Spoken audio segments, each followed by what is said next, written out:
Ouais. Apocalypse. C'est vraiment Apocalypse l'apocalypse financière c'est clair. alors d'ailleurs, c'est un très bon titre, parce que l'apocalypse financière, figurez-vous que Excellent. c'est le titre du New York Times, l'apocalypse financière pour 2012. Le New York Times me copie.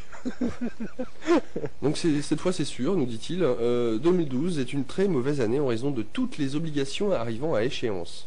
Lorsque les Mayas ont prédit la fin du monde pour 2012, si l'on en croit Hollywood en tout cas, ils n'ont pas inclus les junk bonds, obligations pourries, au nombre des périls qui menaceraient la planète. Pourtant, 2012 est également le début d'une période triennale au cours de laquelle plus de 700 milliards de dollars, 524 milliards d'euros, de dettes à haut rendement et à haut risque arriveront à échéance, mettant ainsi, redoutent certains, une pression terrible sur les marchés du crédit.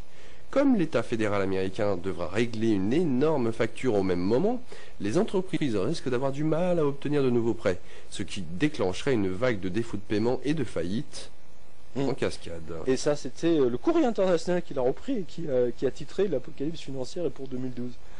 C'est drôle. Comme quoi. Maintenant, et quand je disais au début de cette émission que là ça a commencé, ben voilà.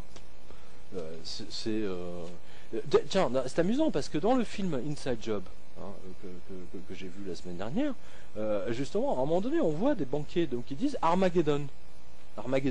Parce que pour les Américains, Armageddon, c'est l'apocalypse, c'est le terme qu'ils utilisent le plus souvent pour l'apocalypse, parce qu'ils sont très marqués par le côté évangélique de la chose. Ouais. Donc on voit que vraiment, on est dedans, quoi.